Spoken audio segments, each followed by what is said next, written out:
Καλώς ήρθατε στους Μεθυστάνες του Ψηρή, στην πρώτη επίσημη παρουσίαση του πρώτου βιβλίου για το ηλεκτρονικό τσιγάρο στην Ελλάδα. Τι μας λέτε στην Ευρώπη? Πολύ ωραίο κοινό, τέλεια. Είμαι η Σίσια Κυροπούλου, σύντροφος του πρώην αθλητή, αλλά νυν συγγραφέα αθλητικής, Γιάννη Τομαζάκη, και βρίσκομαι σήμερα εδώ για να μοιραστώ μαζί σας ένα κοινό τόπο, μία κοινή αφετηρία. Την αγάπη και την ευγνωμοσύνη του Γιάννη για το ηλεκτρονικό τσιγάρο και όλα όσα πήρε από αυτό, τα οποία δούλεψε καλά, 3 χρόνια περίπου, και μας έφερε σήμερα το Ατμίζω. Ατμίζω, λοιπόν, ένας οδηγός για το ηλεκτρονικό τσιγάρο. Οι πιο πολλοί γνωρίζετε ότι αποκλείεται να πω το παραμικρό για το θέμα αυτό, διότι δεν έχουν υπάρξει ούτε καπνίστρια ούτε διαπνίστρια. Καλώς, πιστεύω. Πολύ από πέρα κρίμα. Ορίστε. Μαμά.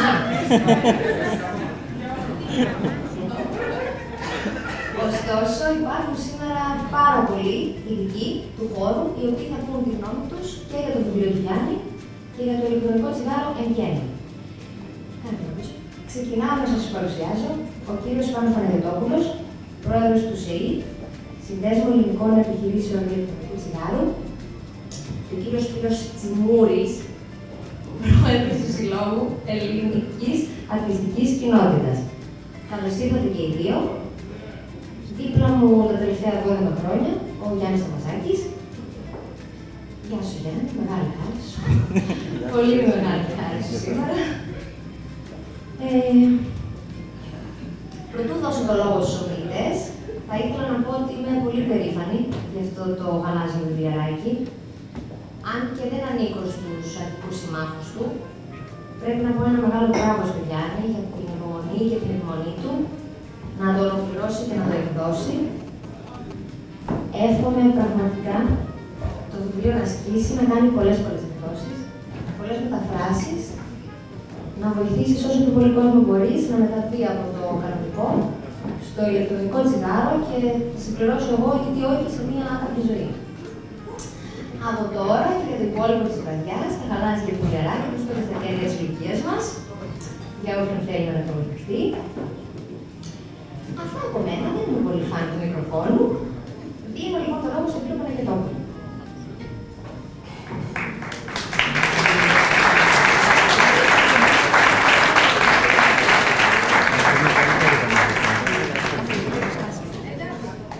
Καλησπέρα. Να σας καλησπερίσω και εγώ με τη σειρά μου. Είναι και για μένα η πρώτη φορά που βρίσκομαι σε ένα τέτοιο τραπέζι για παρουσίαση βιβλίου. Συνήθως με αποκλείουν από τέτοια events, είμαι πιο λαϊκό χρόνο, αλλά για το Γιάννη ήρθα. Να σας πω λίγο για το βιβλίο, ότι δεν το περίμενα, μου ήρθε ξαφνικά. Ούτε γνώριζα ότι έχει γίνει συγγραφή. Αλλά μ' άρεσε σαν ιδέα και είναι πολλοί εκείνοι που είχαμε κάνει σκαρυφήματα να γράψουμε κάτι, αλλά πιστέψτε με ότι αυτό για να βγει και να εκδοθεί θέλει πάρα πολύ χρόνο, πάρα πολλές μέρες, πάρα πολλή προσπάθεια και επιμονή που δεν την είχαμε. Εν πάση περίπτωση. Ατμίζω. Καταρχήν πρέπει να πω ότι πέρα από πρώτο βιβλίο για το ηλεκτρονικό τσιγάρο, είναι η πρώτη φορά που έρχομαι σε συνάντηση και έχει γυναίκες. Όλο κάτι ατμιστές ήταν, ξέρετε. Εσείς μάλλον οι γυναίκες δεν ξέρετε. Έχω πολλές φίλες. Ναι, πολύ καλό αυτός ο manager του event, φοβερός. Για ατμιστικά δηλαδή σπάσατε ρεκόρ, Guinness. Έχω πάει και στο εσωτερικό τα ίδια, βλέπω, μην νομίζετε. Λοιπόν, βιβλίο. Καταρχήν λέει ατμίζω. Ποιος ατμίζει, αφού σταμάτησε. Εντάξει, αυτό το ξεπερνάμε το εξώφυλλο. Αν ξεπεράσουμε λοιπόν το εξώφυλλο, φτάνουμε σε ένα βιβλίο το οποίο να πω ότι είναι για μένα που ατμίζω από το Σεπτέμβριο του 2011 ένα χρονογράφημα. Βλέπεις ό,τι πέρασε στο άτμισμα, έχει γίνει μια εξαιρετική ανασκόπηση. Θυμήθηκα μοντέλα ατμοποιητών που παλεύαμε, που τρέχανε, που βρωμίζαμε πουκάμισα, μπλούζες, μας κυνήγαγε η γυναίκα, τι είναι αυτό το πράγμα κτλ. Και έχει εξαιρετική λεπτομέρεια παρότι είναι συνοπτικό. Δηλαδή είναι άντε 2 σελίδες στο κάθε θέμα το οποίο διαπραγματεύεται. Αλλά υπάρχει μια πληρότητα, κυρίως για μένα που είμαι κατεξοχήν στο υγρό του άθροισματος και όχι στα υλικά, στους ατμοποιητές, στο hardware, τις μπαταριοθήκες, για μένα ήταν και μία μίνι εγκυκλοπαίδεια. Πρακτικά δηλαδή, όσα ένας νέος ατμιστής θέλει να μάθει για να μην έχει χαζές τις λεγόμενες ερωτήσεις, υπάρχουν οι απαντήσεις εδώ μέσα. Για να μπορέσει να έχει και μία βασική γνώση για το άτμισμα. Θέλω να κλείσω γιατί δεν θέλω να σας κουράσω, ακολουθούν εδώ ο Σπύρος και ο Κώστας ο Παρσαλινός. Να πούμε για το άτμισμα ότι αυτό που βλέπουμε στο Γιάννη ότι πέρασε μετά το κάπνισμα, στο άτμισμα και μετά στην ας πούμε ακαπνία και είναι παντελώς ελεύθερος από την εξάρτηση με την νοικοτήνη, είναι το σπουδαίο του πράγματος της σημερινής βραδιάς. Ξέρετε όλοι τι πόλεμο έχει φάει το ηλεκτρονικό τσιγάρο. Δεν ξέρουμε ακόμα τι άλλο θα έρθει, αλλά σε κάθε περίπτωση θα πρέπει να πολεμάμε για να έχουμε κάποιους είδα και σήμερα φίλους που τους θυμάμαι κάπνιζαν και ξεκίνησαν το ηλεκτρονικό τσιγάρο και δεν τους ξαναείδαμε με κάπνισμα και αυτό είναι το πολύ σημαντικό. Γιατί σε αυτά τα 5 χρόνια έχω δει πάρα πολλούς που έχουν σταματήσει το κάπνισμα και αυτό, ξέρετε, έχει μια ευθεία αναλογία σε κέρδος ζωής, σε κέρδος υγείας. Αδιαμφισβήτητα. Γιάννη, εύχομαι το δεύτερο βιβλίο πάλι να κάνεις μια παρουσίαση. Σίγουρα θα έχεις να πεις, τώρα έχεις άλλη κριτική σκοπιά, αλλά επειδή έχεις περάσει από το κουρμπέτι, θα μπορείς να δεις τα νέα δεδομένα και να έχεις και version 2 μετά την πρώτη έκδοση. Μα μου σκοτώσει η γυναίκα. Είστε καλά. Δεν θα σε σκοτώσει η γυναίκα, μια χαρά και θα την κάνεις και γύρω-γύρω τη σαρίλα, όλα κομπλέ. Θα δούμε. Αντέχουν οι γυναίκες, να ξέρεις. Θα δούμε. Έχουν υπομονή. Λοιπόν, να είστε καλά. Σας ευχαριστούμε όλους που είστε εδώ απόψε γιατί τιμάτε το Γιάννη και το αξίζει. Να είστε όλοι καλά.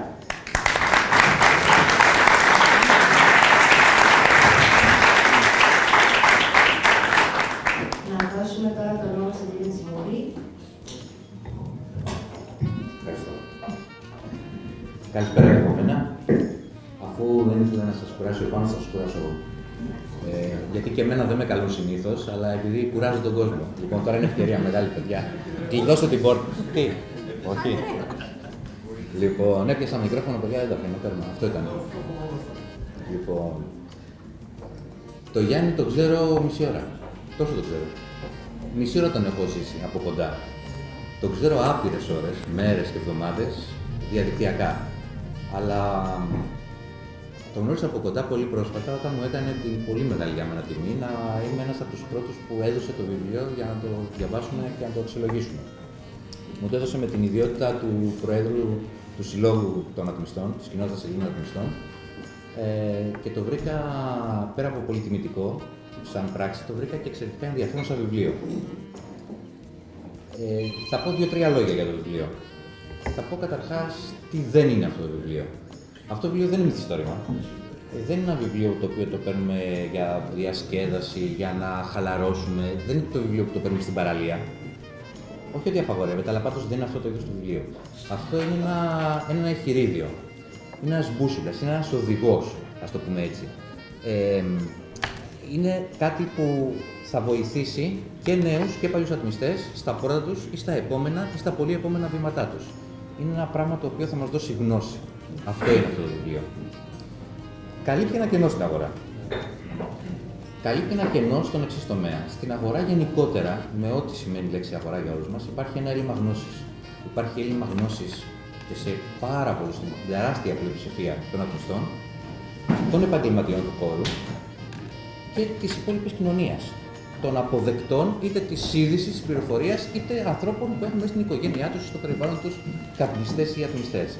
Υπάρχει ένα έλλειμμα γνώσης. Και πολλές φορές, όπως σε κάθε τι καινούριο, έχει υπάρξει και παραπληροφόρηση και αστική μύθη και ιστορίες συνωμοσίας και.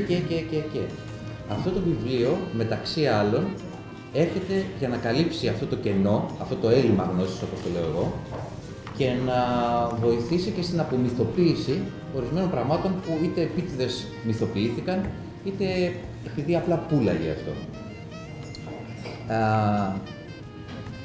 Ο Γιάννης χρησιμοποιεί μια πάρα πολύ κατανοητή γλώσσα. Παρόλο που είναι ένα πολύ εξειδικευμένο βιβλίο και έχει και ιδιαίτερα εκτεταμένη ορολογία, χρησιμοποιεί μια πάρα πολύ απλή και κατανοητή γλώσσα. Αυτό το βιβλίο, και ο πιο άσχητος, αν το πάρει, τουλάχιστον στο πρώτο μέρος του, θα το καταλάβει πλήρως. Και λέω στο πρώτο μέρος του, γιατί στο δεύτερο εμβαθύνει λίγο περισσότερο στα τεχνικά του θέματος. Για μένα είναι πολύ σημαντικό ότι κρατάει και μια πολύ προσεκτική στάση σαν συγγραφέας, μια ουδέτερη στάση, τηρεί σωστές αποστάσεις απέναντι σε όλα τα πράγματα, χωρίς να χρωματίζει ιδιαίτερα, χωρίς να έχει κορώνες, γιατί ακόμα και σε αυτό το πράγμα, στο άθμισμα, όπως και σε όλα, εδώ στην Ελλάδα ειδικά, υπάρχουν στρατόπεδα, υπάρχουν εχθροί και φίλοι, υπάρχουν πολέμοι, υπάρχουν υπερασπιστές, υπάρχουν απ' όλα. Ο Γιάννης κρατάει μια διακριτική στάση σε όλα αυτά τα πράγματα, το βλέπει αρκετά δημοσιογραφικά θα έλεγα, χωρίς ιδιαίτερες συναισθηματικές φορτίσεις και χωρίς να αποκαλύπτει και τις προσωπικές τους προτιμήσεις. Γιατί όλοι σαν ατμιστές, γενικότερα σαν άνθρωποι, έχουμε και διάφορες προσωπικές προτιμήσεις. Έχει μια αποστασιοποιημένη οπτική γωνία και αυτό είναι πάρα πολύ καλό γιατί δείχνει ομοί την πληροφορία στον κόσμο, ώστε ο κόσμος να μπορεί να την αξιολογήσει από μόνος του.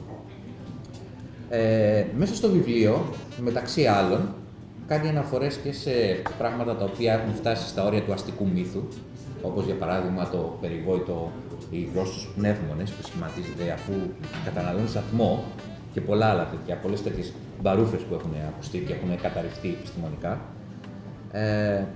Αναφέρει προσεγμένα κάποια στοιχεία μελετών και ερευνών μέσα στη ροή του κειμένου. Δεν μιλάει για μια έρευνα με όλα τα επιστημονικά της δεδομένα, ώστε να πει ο άλλος, μα τι μου λέει τώρα, δεν καταλαβαίνω τι είναι αυτή η χημική τύπη κτλ. Σου λέει ότι υπάρχει αυτό και μια μερίδα ανθρώπων λέει εκείνο, αλλά οι έρευνες έχουν δείξει το τάδε. Και αυτό είναι σημαντικό, γιατί σε κάνει να αισθάνεσαι οικία με αυτό το πράγμα και το περνάει και μέσα από το γραπτό λόγο, ενώ μιλάει για κάτι άλλο. Και αναφέρεται φυσικά και σε εμπειρίες και τις δικές του. Είναι εμφανές σε ορισμένα σημεία, ειδικά στην αρχή και στο τέλος του βιβλίου αυτό, αλλά και σε άλλων ατμιστών. Δηλαδή, γράφει ότι υπάρχει αυτή η κατηγορία, αλλά ορισμένοι ατμιστές στο παρελθόν θεωρούσαν ότι δεν είναι καλό αυτό το υλικό για αυτή τη χρήση κτλ. Άρα, μας δίνει και μια οπτική γωνία παλιών έμπειρων ατμιστών. Υπάρχει κάτι που να μην μου αρέσει αυτό το βιβλίο, διαφωνώ με κάτι. Το έψαξα πολύ, το έχω διαβάσει 4 φορές το βιβλίο. Υπάρχει ένα πράγμα που δεν μου αρέσει μόνο, και αυτό είναι που δεν μου αρέσει γενικώς.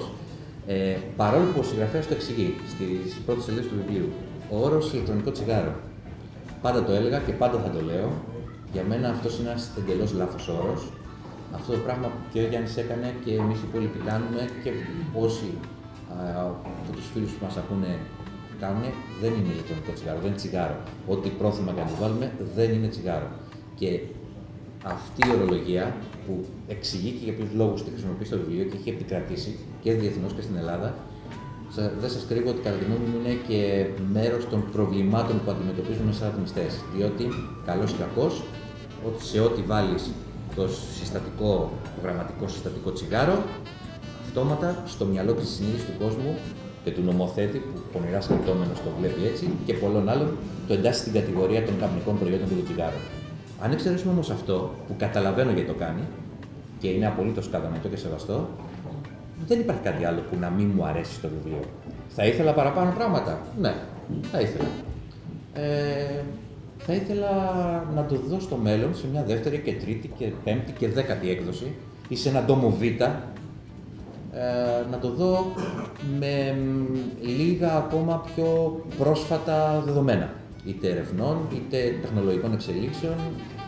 Θα ήθελα να δω ίσως και μερικές σχηματικές παραστάσεις, όχι απαραίτητα φωτογραφίες, ίσως μερικά σχεδιαγράμματα που θα βοηθούσαν όποιον θέλει να εμβαθύνει, να καταλάβει καλύτερα τις έννοιες στις οποίες αναφέρεται ο Γιάννης. Και ίσως κάποια στιγμή, αν μετά από 2 χρόνια βγει μια δεύτερη έκδοση, ίσως θα χρειαστεί να εκλείψουν κάποιοι όροι που μπορεί τότε να είναι απαρχαιωμένοι πλέον. Δεν σας κρύβω κι εγώ σαν σχετικά νέος ατμιστής, είμαι 2,5 χρόνια στο άτμισμα. είδα όρους που είτε τους είχα ακούσει είτε δεν τους είχα ακούσει. Επιτρέψτε μου να τους διαβάσω, γιατί είδα όρους όπως σύλικα, μες, μερικοί παλιοί ατμιστές θα γελάσετε, αλλά ρωτήστε έναν ατμιστή ενός έτους, δεν έχουν ιδέα τι είναι αυτά τα πράγματα. Bridgeless, Genesis, Cartomizer, έννοιες που πριν από 3 χρόνια ή 4 ήταν αυτές που επικρατούσαν στην επικαιρότητα. Σήμερα οι ατμιστές οι σημερινοί λένε τι είναι αυτά, περί τίνος πρόκειται. Είδα, αυτά είναι πράγματα που ξέρω πάνω κάτω τι είναι και τα έχω ακούσει και μπορεί να τα εξηγήσω ίσως. Είδα και πράγματα που δεν έχω ιδέα τι είναι, όπως επιστόμιο το οποίο αποθηκεύει υγρό. Πρώτη φορά το ακούω αυτό το πράγμα. Όπως αποσπόμενη δεξαμενή από τον ατμοποιητή. Είμαι νέος, ναι. Είμαι πολύ νέος. Λοιπόν, αυτό το πράγμα είναι, αν ήταν τριπλάσιο ή τετραπλάσιο σε όγκο, θα ήταν εγκυκλοπαίδεια. Δεν είναι και δεν θα μπορούσε να είναι, γιατί θα γινόταν πολύ κουραστικό. Πλέον είναι ένα καλό εγχειρίδιο, ένας καλός οδηγός, όπου ο καπνιστής, ο αρχάριος ατμιστής, αλλά και ο έμπειρος ατμιστής μπορεί να ωφεληθεί ο καθένας σε διαφορετικό επίπεδο. Είναι το καλύτερο που θα μπορούσε να γίνει? Δεν το ξέρουμε. Είναι το μόνο. Και ως τέτοιο το αξίζουν πάρα πολλά συγχαρητήρια. Είναι το μόνο, είναι και το πρώτο. Ό,τι επόμενο γραφτεί, αν ποτέ γραφτεί, θα έχει αυτό το βιβλίο σαν σημείο αναφοράς. Αυτό το βιβλίο θα είναι αυτό με το οποίο θα συγκρίνονται όλες οι επόμενες προσπάθειες. Και σαν τέτοιο, το αξίζουν τα συγχαρητήρια όλων μας. Γιάννη, σου εύχομαι καλοτάξτε το βιβλίο, καλή συνέχεια και καλή δουλειά. Χάρηκα ιδιαίτερα που ο Σπύρος παραδέχτηκε για πρώτη φορά στη ζωή του ότι υπάρχει κάτι που δεν ξέρει για το άτμισμα. Είναι τα πρωτοφανή κι αυτά. Έπρεπε να μην ζήσει. Έχουμε κάνει κάτι διάλογο σε ιδιωτικούς, όπου είναι πρωτοφανές να ακούσει ότι ο Σπύρος λέει δεν ξέρω κάτι. Έτσι είναι. Λοιπόν, το βιβλίο δεν πρόλαβα να το διαβάσω γιατί το πήρα χθες. Και φταίω εγώ βέβαια γι' αυτό, γιατί ο Γιάννης επικοινώνησε μαζί μου πολύ νωρίτερα. Απλά εγώ λόγω ταξιδιών, λόγω υποχρεώσεων δεν μπόρεσα, το ξεφύλισα λίγο όσο μπόρεσα. Το βιβλίο κάνει κάτι πολύ σημαντικό. Το ηλεκτρονικό τσιγάρο δυστυχώς είναι ένα πάρα πολύ δύσκολο προϊόν. Και γι' αυτό βλέπω και καπνιστές εδώ μέσα που προφανώς δεν το έχουν δοκιμάσει, το δοκιμάσαν και απέτυχαν. Με πρώτη και καλύτερη την κοπέλα που δίνει τα βιβλία. Αυτό κι αν είναι foul. Foul του marketing. Είναι δυστυχώς ένα δύσκολο προϊόν. Και ο καπνιστής έχει συνηθίσει τα εύκολα. Παίρνει το πακέτο, παίρνει και τον αναπτήρα, χρησιμοποιεί και το μεγάλο τασάκι το πάτωμα, δεν έχει ανάγκη για τίποτα άλλο. Το ηλεκτρονικό τσιγάρο λοιπόν είναι ένα τεχνολογικό προϊόν και γι' αυτό δυσκολεύει πολύ κόσμο, ιδίως στο παρελθόν. Τώρα είναι λίγο καλύτερα τα πράγματα. Αλλά η εκπαίδευση είναι το βασικότερο πράγμα για το καπνιστή. Για να μπορέσει πετυχημένα να ασχοληθεί με το ηλεκτρονικό τσιγάρο. Και όταν λέμε πετυχημένα, εννοούμε να διακόψει το κάπνισμα. Αυτό ζητάμε όλοι για θέμα δημόσιας υγείας, για θέμα υγείας του πληθυσμού. Και αυτός πρέπει να είναι και ο απότερος σκοπός και στόχος όλων. Η πλήρης διακοπή του καπνίσματος. Τώρα, πώς ένας καπνιστής θα ασχοληθεί με το ηλεκτρονικό τσιγάρο ακούγοντας πόσο τοξικό και καρκινογόνο είναι, πόσο θανατηφόρο και μάλλον η χειρότερη εφεύρεση που έγινε ποτέ στην ανθρωπότητα, είναι ένα θέμα. Και δεν απορώ καθόλου ότι υπάρχουν πάρα πολλοί καπνιστές που ακόμα δεν το έχουν δοκιμάσει. Απορώ αντίθετα με πολλούς ατμιστές που συνεχίζουν και ατμίζουν με αυτά που ακούνε. Είναι και αυτό απώλειας άξιο. Αλλά προφανώς εμπιστεύονται περισσότερο την προσωπική τους εμπειρία παρά το τι ακούν στα μέσα μαζικής ενημέρωσης και από την επιστημονική κοινότητα. Τώρα το βιβλίο, από όσο λίγο είδα, κρατάει μέτρο. Κρατάει μέτρο γιατί ούτε κουραστικό γίνεται, γίνεται όσο αναλυτικό θέλεις εσύ να μπεις και να ασχοληθείς, αφορά και τον αρχάριο. Αυτό είναι το πιο σημαντικό κατά τη γνώμη μου και όχι τόσο πολύ η πιο εξειδικευμένη γνώση. Δεν γίνεται βιβλίο παράθεση επιστημονικών δεδομένων, παρόλα αυτά ασχολείται με κάποια θέματα τα οποία είναι έτσι και πολύ χοντροκομμένα και ακούγονται και πολύ συχνά και έχουν δημιουργήσει και ένα μύθο γύρω από το προϊόν. Δεν χρειάζεται να γίνει πιο επιστημονικό, θα γίνει βαρετό. Έχω γράψει εγώ ένα επιστημονικό βιβλίο, σας προτείνω να μην το διαβάσετε γιατί δεν θα ζαλιστείτε. Και είναι και στα αγγλικά, δεν είναι καν στα ελληνικά. Είναι για επιστήμονες όμως. Ο Γιάννης φαντάζομαι δεν είχε σκοπό να απευθυνθεί σε επιστήμονες και δεν υπάρχει και λόγος. Αλλά χρειάζονται αυτά που έχει μέσα, γιατί άλλο να τα λες σαν προσωπική εμπειρία, άλλο να παραθέτεις και μερικά δεδομένα. Αλλά όσα πρέπει, χωρίς να γίνει κουραστικό. Το ζήτημα της εκπαίδευσης, λοιπόν, το οποίο μπορεί να ξεκινάει και από τα καταστήματα, αλλά και από τους αθλητές, είναι γεγονός από την αρχή του ηλεκτρονικού τσιγάρου. Το ηλεκτρονικό τσιγάρο ξεκίνησε από έναν φαρμακοποιό στην Κίνα και προχώρησε από αγνιστή σε αγνιστή. Δεν υπήρχε ούτε καμιά μεγάλη εταιρεία η οποία να έκανε κάποια διαφημιστική καμπάνια ή να έκανε, ξέρω εγώ, κάποια κίνηση στρατηγική marketing πολύ σημαντική, τουλάχιστον μέχρι τα τέλη του 2012 που μπήκαν οι πρώτες κατοβιομηχανίες. Οπότε μέχρι τότε και τα εκατομμύρια των χρηστών οφείλονται αποκλειστικά στο μοίρασμα της εμπειρίας από κάποιον που το δοκίμασε, που πέτυχε, στον δίπλα, με τα φόρουμ, ο ατμιστής ο ένας τον άλλον, ο κάθε ατμιστής σε φίλους του, συγγενείς του, καπνιστές. Έχουμε ακούσει πάρα πολλές ιστορίες και έχουμε ζήσει και εμείς που θα κάνουμε και κλινικές μελέτες και φέρνουμε ατμιστές. Είναι λοιπόν πολύ σημαντικό ένας καπνιστής, αυτό με ενδιαφέρει περισσότερο, ο ατμιστής ο οποίος κάνει χρόνια άτμισμα, κατά τη γνώμη μου, θα ασχοληθεί αν ο ίδιος θέλει να ασχοληθεί και εμένα προσωπικά δεν με ενδιαφέρει να ασχοληθεί γιατί πλέον κατάφερε, έφυγε από το τσιγάρο, ελπίζω δηλαδή. Δεν βλέπουμε να έχουν πολλές πιθανότητες αυτοί οι οποίοι πράγματι έχουν φύγει από το τσιγάρο να επιστρέψουν και αυτό είναι ένα πάρα πολύ θετικό γιατί ξέρετε ότι ο καπνιστής, όσα χρόνια και να το έχει κόψει, μπορεί πάντα να ξαναγυρίσει στο κάπνισμα. Προτιμότερο να γυρίσει στο άτμισμα, βέβαια, να γυρίσει κάπου ή να μην γυρίσει και καθόλου. Αλλά τουλάχιστον οι ατμιστές βλέπουμε ότι αυτοί οι οποίοι έχουν καταφέρει και το έχουν κόψει χρόνια δεν επιστρέφουν στο τσιγάρο. Πολύ δύσκολα. Άρα πιστεύω ότι το όφελος το μεγάλο είναι στους καπνιστές, όσοι είστε εδώ καπνιστές θα το πάρετε, γιατί εκείνοι χρειάζεται να εξοικειωθούν με το προϊόν, εκείνοι χρειάζονται να αποκτήσουν εμπιστοσύνη στο προϊόν και εκείνοι χρειάζεται να πάρουν τη μεγάλη απόφαση να το δοκιμάσουν. Και ας δυσκολευτούν λίγο, και ας τους φανεί λίγο κάπως στην αρχή, και ας τους είναι λίγο πιο άβολο από ότι είναι το κάπνισμα. Έχει όμως το ενδιαφέρον του, είναι ένα τεχνολογικό προϊόν. Έχει ωραία γεύση, μπορείς να παίξεις με τις γεύσεις, μπορείς να παίξεις με τα ηλεκτρονικά και εκεί νομίζω είναι που είναι και ο βασικός ρόλος του βιβλίου. Να εκπαιδεύσει κάποιον ο οποίος είναι αδαής και ο οποίος έχει συνηθίσει στο απλό κάπνισμα, πώς θα καταφέρει να μπει και πώς θα κάνει την καλύτερη επιλογή, ώστε να γίνει πλέον, έτσι, να εγκατασταθεί ως ατμιστής και να απαλλαγεί από το ηλεκτρονικό τσιγάρο. Η λογική λέει ότι όταν κάτι αντί να το καίει στους 800 βαθμούς, το εξατμίσει στους 200, δεν υπάρχει καμία περίπτωση να είναι συγκρίσιμη η βλάβη ή οι πιθανές αρνητικές επιπτώσεις. Νομίζω ότι αυτό αγγίζει τη λογική όλων, χωρίς να είναι κάποιος ειδικός, χωρίς να χρειάζεται να δει μελέτες, χωρίς να χρειάζεται να ξέρει βιβλιογραφία και χωρίς τίποτα. Συγχαρητήρια λοιπόν στο Γιάννη.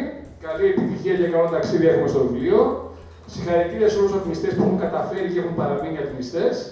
Και καλό κουράγιο στους καπνιστές να απαλλαγούν επιτέλους από το κάπνισμα. Ευχαριστώ. Θα ήθελα να σας καλωσορίσω σε αυτόν τον ιδιαίτερο χώρο στους Μεθυσθένους Ψηρή, που λέει πολλά πράγματα συναισθηματικά για μένα. Είναι πολύ μεγάλη χαρά που μου δίνετε να σας βλέπω σήμερα εδώ να στηρίζετε την προσπάθειά μου. Να μιλήσω και για το βιβλίο όμως τώρα. Ξεκίνησα το κάπνισμα στη Δευτέρα Λυκείου, όχι από μαγιά. Ξεκίνησα γιατί απλά ένιωθα ότι ήθελα να καπνίσω. Πήγα, πήρα ένα πακέτο τσιγάρα και κάπνισα. Ξεκίνησα το άτμισμα μετά, όχι για να κόψω το κάπνισμα. Δεν ήθελα να κόψω το κάπνισμα, αλλά μου άρεσε περισσότερο από το κανονικό τσιγάρο. Έκοψα το άτμισμα γιατί λίγο καιρό αργότερα, που δεν το είχα χρησιμοποιήσει, απλά δεν ένιωθα να μου λείπει καθόλου. Οπότε λέω, αφού δεν μου λείπει, δεν θα το κάνω κιόλας. Αυτός είναι ακριβώς ο λόγος που στο πρώτο μέρος του βιβλίου μου αναφέρω ότι το ηλεκτρονικό τσιγάρο μπορεί να λειτουργήσει σαν δούριος ύπος. Να τραβήξει άτομα από το χώρο των καπνιστών, οι οποίοι δεν θέλουν να το κόψουν, να τους παρασύρει στο ηλεκτρονικό τσιγάρο και από εκεί και πέρα στο τίποτα. Αυτό είναι κάτι πάρα πολύ σημαντικό, γιατί και εγώ δεν ήθελα να κόψω το τσιγάρο. Η βελτίωση που είχα στην υγεία μου όταν έκοψα το τσιγάρο ήταν απίστευτη. Ναι, μεν μου λέγανε θα νιώσεις καλύτερα, θα έχεις περισσότερες αντοχές, θα είναι όλα τα πράγματα καλύτερα, Αλλά είναι διαφορετικό πράγμα να στο λένε και διαφορετικό πράγμα να βιώνεις πραγματικά αυτή την αλλαγή. Βοηθήθηκα πάρα πολύ από το ηλεκτρονικό τσιγάρο και βοηθήθηκα πολύ από άτομα για το ηλεκτρονικό τσιγάρο, τα οποία τότε δεν ήξερα. Βέβαια, πολλά υπάρχουν εδώ πέρα σήμερα και ευχαριστώ πολύ γι' αυτό. Και αυτή τη βοήθεια που έλαβα, ένιωσα την ανάγκη να την επιστρέψω στην κοινότητα αυτή, να τα αποδώσω τέλος πάντων. Δεν ήξερα πώς στην αρχή, οπότε σκέφτηκα τι να κάνω.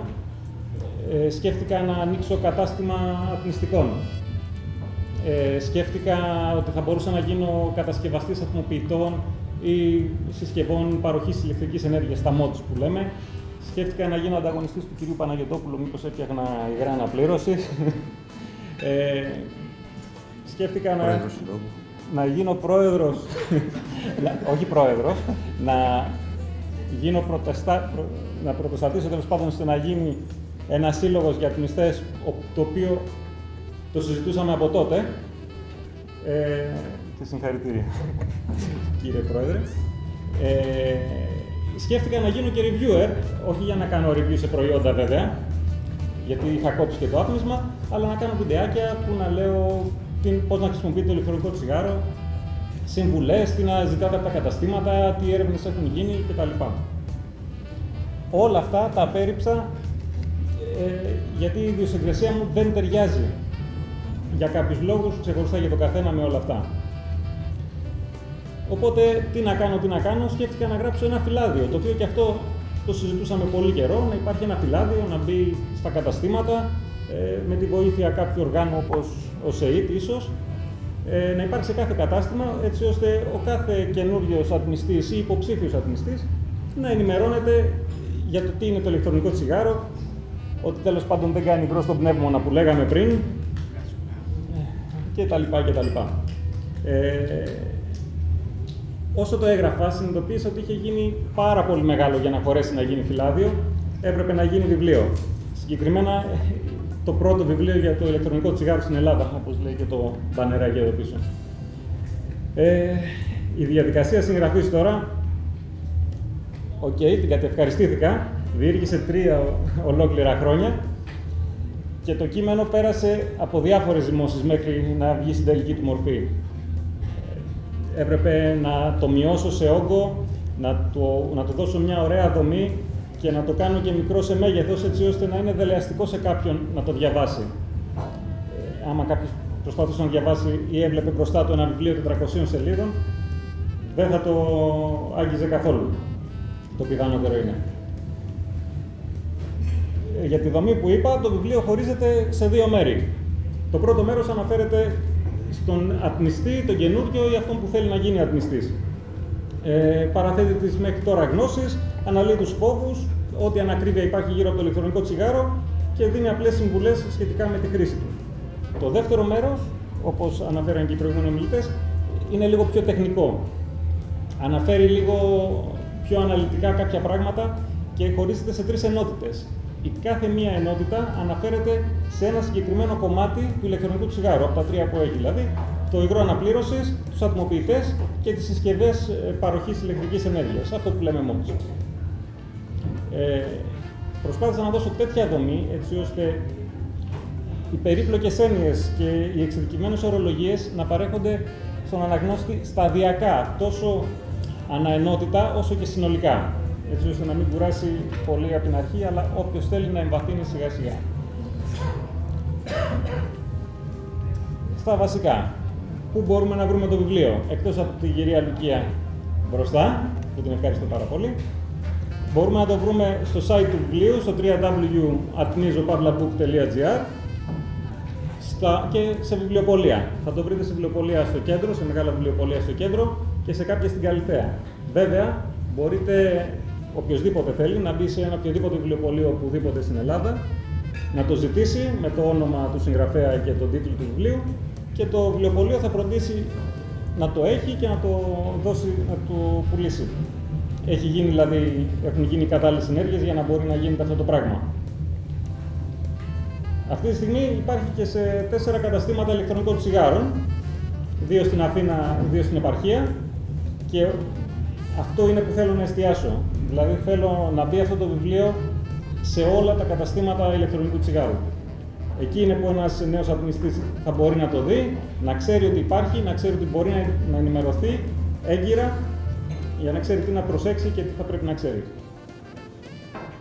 Αυτό είναι η βασική προτεραιότητα, να μπει το βιβλίο δηλαδή σε όλα τα καταστήματα ηλεκτρονικού τσιγάρου.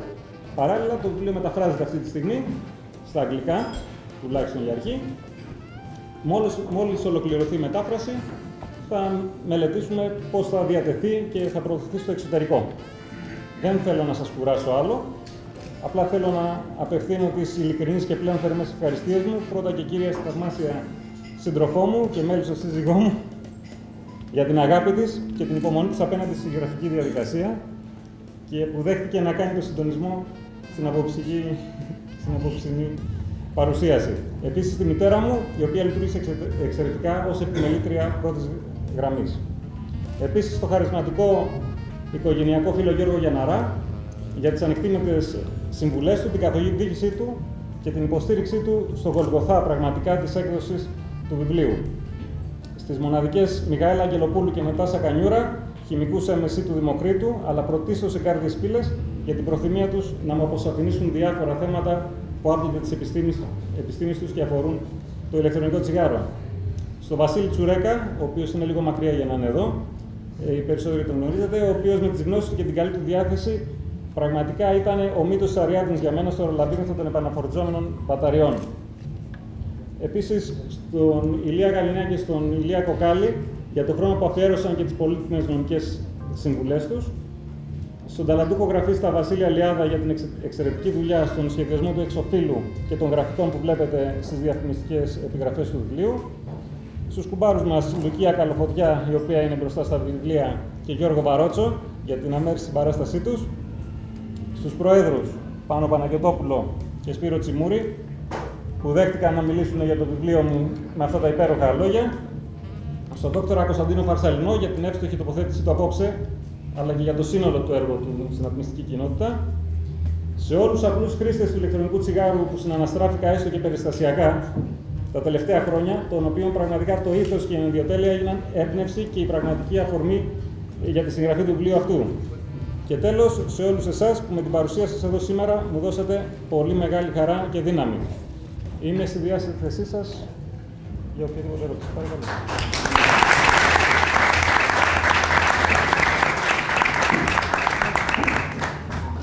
Εγώ θέλω να πω καλησπέρα στον παπά μου που κατάφερε να έρθει. Κερδίσαμε. Όχι.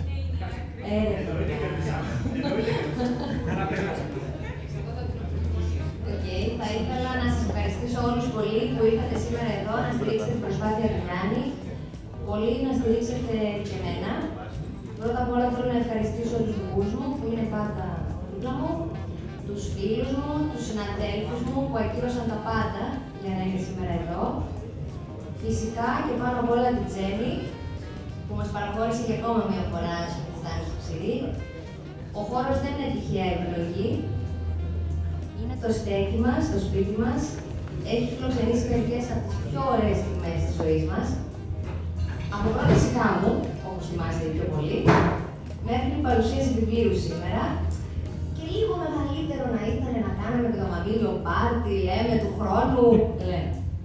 Θα κάνει όμως bachelor και αυτό είναι απειλή, Αντρέα. Πολύ απειλή. Να είστε όλοι καλά. Ελπίζω να απολαύσετε το βιβλίο. Δεν έχω είπα ακόμα. Ευχαριστούμε πολύ.